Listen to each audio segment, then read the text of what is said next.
Salutare prieteni, numele meu este Vlad și astăzi vom continua seria întrebărilor la care singur trebuie să ne găsim răspunsurile.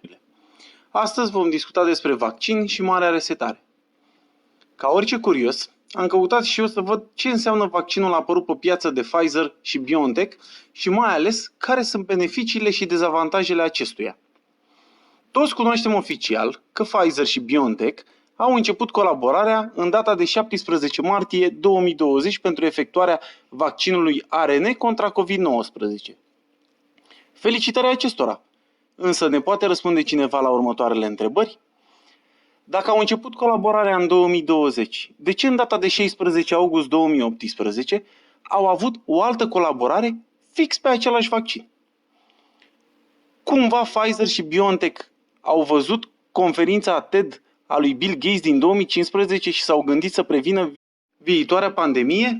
În situația în care Bill Gates ne-a prevenit cu 5 ani în urmă că urmează o pandemie într-un viitor apropiat la conferința TED din 2015 și ea chiar a apărut, nu ar fi corect ca fiecare stat în parte să-i facă o statuie domnului Gates pentru că a devenit noul Nostradamus? Să înțelegem că dacă Bill Gates începe să investească în bombe nucleare, ar trebui să ne apucăm urgent de construit buncăre antiatomice?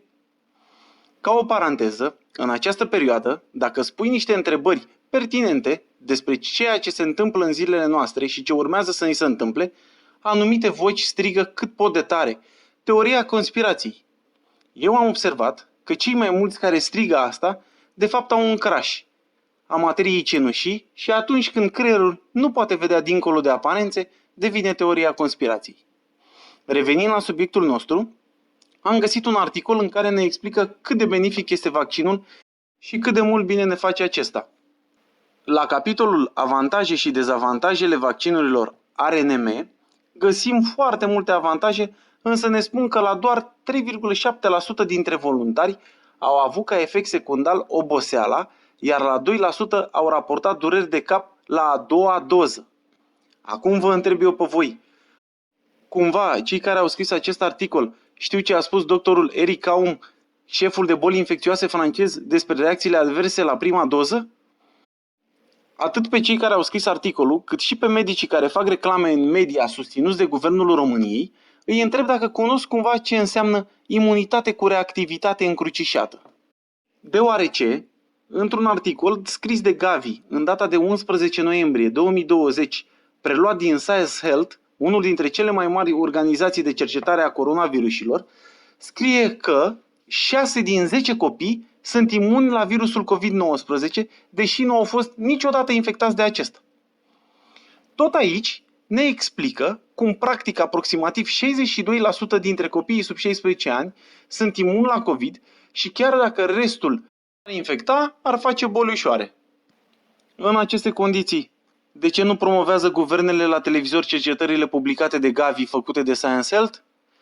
De ce copiii sunt supuși relelor tratamente de a purta măști de protecție? Cumva pentru a deveni anxioși ca industria farmaceutică să câștige și mai mulți bani în viitor? De ce nu se redeschid școlile? Dacă vaccinurile sunt gratuite, de ce testele de COVID sunt contra cost? De ce în aeroport se păstrează distanța socială de 2 metri, dar în avion stau oamenii precum sardelele? Care este logica? Asta ca să nu mai spunem că în urmă cu câteva luni, în plină perioadă de stare de urgență, când toată țara era închisă, la Cluj mii de oameni erau strânși în grămadă, strigați cu nume și prenume, conform unor liste bine întocmite, pentru a fi îmbarcați și trimiși cu charterele la cules de Sparanghel în Germania. Pentru cei care nu cunosc, charterele sunt avioanele trimise special pentru îndeplinirea unei misiuni. Acestea nu fac parte din zborurile de linie. De ce morților de COVID nu li se fac autopsii? La întrebarea persoanele vaccinate le pot infecta pe cele nevaccinate, Guvernul României ne răspunde astfel. Obiectivul principal al studiului de fază 3 pentru vaccinul Pfizer-BioNTech, aprobat condiționat în Uniunea Europeană, nu a presupus măsurarea transmisibilității SARS-CoV-2 după vaccinare, ci demonstrarea eficacității pentru prevenirea bolii COVID-19.